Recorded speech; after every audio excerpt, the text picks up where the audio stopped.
And joining us now via Skype, guys, we are so excited to have him on the show, so make sure you welcome him in the comment sections. Khary Payton, you know him as King Ezekiel of The Walking Dead. Khary, thank you, man. Thank you for being here. Thanks for having me. Hello, ladies. Hello, Brandon. Hello, man. So I have a couple questions for you. We're going to jump right in. We took a few from Twitter, but this one comes from me. On a scale of 1 to Negan, how much does Ezekiel regret being so nice to Daryl already? Because not only is he kind of stealing your girl, and it looks like he might be stealing your tiger. Yeah, you know what? I think Ezekiel's a pretty confident dude. I'm not too worried about anybody stealing my tiger. Tigers take a lot of maintenance, and hey, I'm kind of glad that she's that she's a little bit into him. That means that my instincts were right, and it was good to take him in. Yeah, I thought that was a really cool moment. This next question comes from Twitter. Jonathan submitted a question for you using the hashtag #AfterTheDead. He wants to know, is a relationship blooming between Carol and Ezekiel, or is she too emotionally distant? I mean, in other words, is there anything actually happening here, or are us fans just paying extra for shipping for no reason? I think the fans are doing extra shipping for no reason. I mean, they've been shipping Daryl and Carol for 7 years now. So and I don't think anything's happened. We just had an episode, and we're already running through the field with flowers and having a picnic. There's fan art. It's 2017. You guys are the biggest thing on Twitter. Yeah, that's what it's crazy, man. People take it and run with it. I mean, obviously there's a relationship there, romantic. I don't know. We'll have to see. We'll see. We'll keep shipping it in the meantime. You know they're going to. Tumblr. Ship away. Hey, you know what? It's all good fun. What do you call them? Is it Carzekiel if it happens? You know what? I can't do Carzekiel. That's too out there for me. I'm gonna keep them Carol and Zeke. How about Carol and Zeke? What about Ezekiel? Yeah, that just confuses the crap out of me. We don't need exactly. it. We don't need it. My name, what? Having a name like Khary is tough enough as far as my world is concerned. Nobody knows how to. Maybe after I've been on the show a few times, people will start at least pronouncing my name right. I don't want to start confusing them with another crazy name. Yeah, I bet the first day of school was always a lot of fun. But last week, it kind of looked like Ezekiel was actually going to join Rick's war for a second, especially when Benjamin says, when you have a chance to be a hero, be a hero. But still, he shuts Rick down. He's like, nah, man, I'm not going to war with you people. I don't know. Why did he shut Rick out like that? Because I don't know this dude. Dude just walked through the door, didn't even sit down, literally didn't even sit down. And was like, hey, man, you want to get a bunch of people killed for me? I was like, why don't you hang out for a little bit? Let me get to know you. Buy me dinner first. Right. I think anybody who walks into a place where that you're in charge or responsible for the lives of the people, and they just come out and say, hey, we want to go to war. I mean, I think anybody would think twice about that. It's one thing to be like, hey, we need some help. Can you help me change a tire? Help me build a house? No. But he comes in and was like, hey, I want to get a bunch of your people killed and maybe, save some others. What do you think? Yeah, that's. He's a leader who's done a good job of keeping his people safe. Right. So I think it's going to take a little more convincing than one story. Which almost kind of makes you question when Daryl is like, you call yourself a king, you ain't acting like one.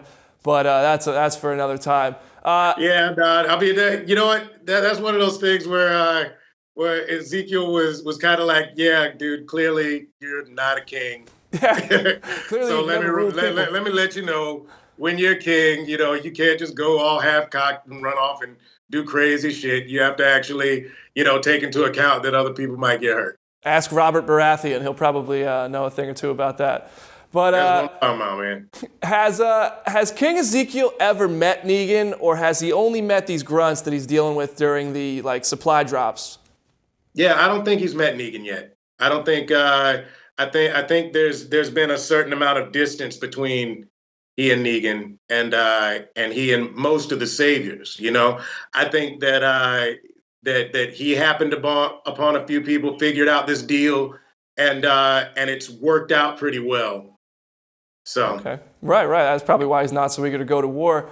But the war is coming. The show is probably going to get dark again. It has been very dark. It's typically a dark show. It's not known for humor, but Ezekiel and his pal Jerry, you guys bring a lot of levity and a lot of humor to the show. It's so much fun to watch. It's like a completely different show almost.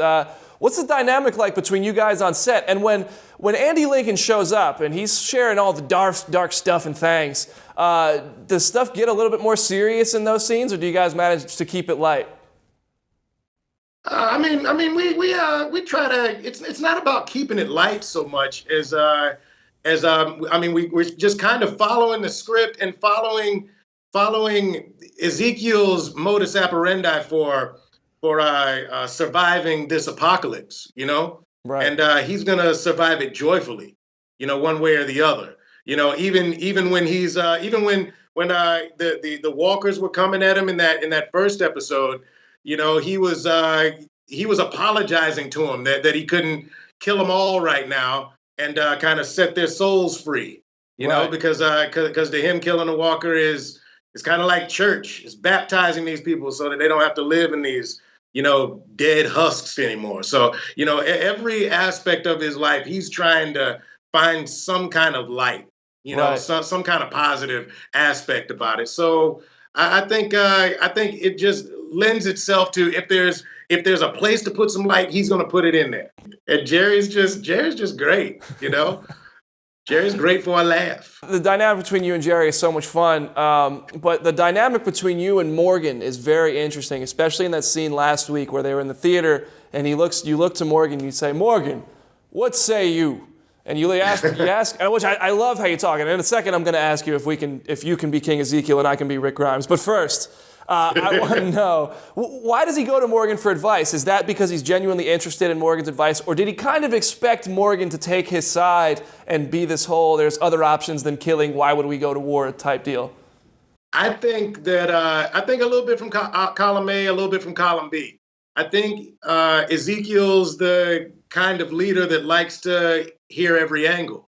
I think like say when he was talking to Ben, after he put his brother to bed, he was listening to Ben, and even though he made a decision that was opposite of what Ben was advising him to do, he felt good about this kid giving his opinion. And he likes having all of these different opinions come at him so that he can make the best decision. Even if he had already thought to himself that, what, I'm going to say no immediately, he still decided that he was going to think on it, that he was going to sleep on it. And so he's going to take the time to make the right decision. And I think he finds that Morgan is this badass warrior, but he's a thoughtful warrior, and he's going to think about other options. And that was very much on display in tonight's episode when you look to Benjamin and you say, "You've become a very skilled fighter. That doesn't mean you should search for a fight." It seems like right. Yeah, exactly. Right. And it's tough, in those scenes with those saviors. Because everything in me is like, we need to deal with these guys now. But Ezekiel is he's a little shy about that because he's had people get hurt before, Right. But he's not a coward. He's not sending other people out there to do his dirty work, Right. Right. He's like Captain Kirk. He doesn't send somebody else on the away team.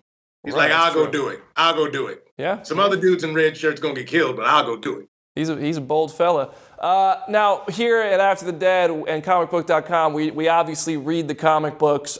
Sure. I'm sure you're at least familiar with the comics if you haven't read them by now.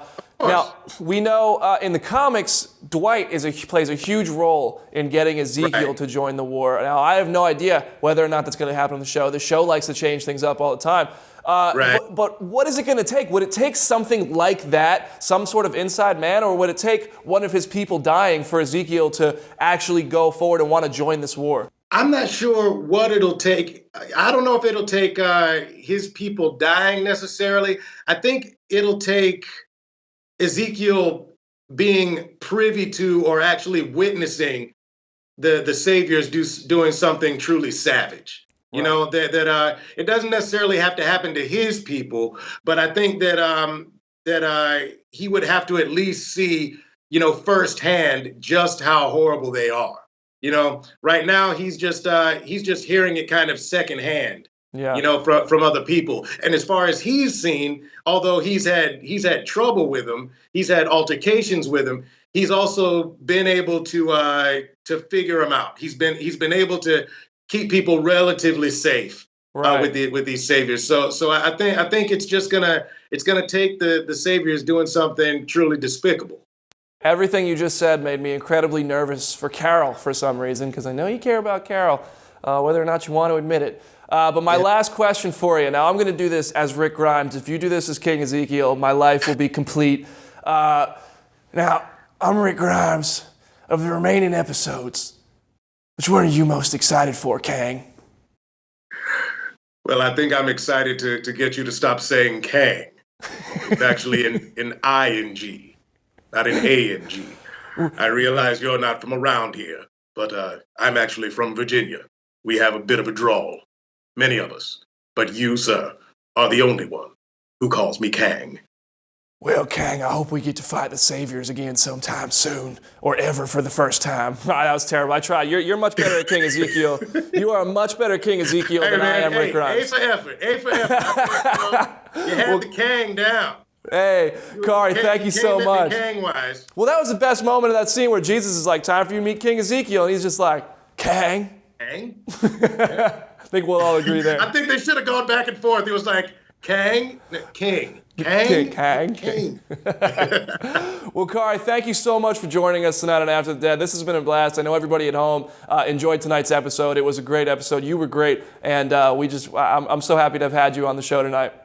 Yeah, and a shout out to my girl Pollyanna. I've actually McIntosh. I've known her for years, and we just happened to. I hadn't seen her for years. And we happened to be hopping on the biggest show in the world at the same time. It's crazy. But she was amazing, and I can't wait to see more of those Junkyard Kids. Oh, yeah, we're excited about that. And we're excited for Young Justice Season 3, but we can talk about that another time. Let's talk about it. Thank you so much. Anytime.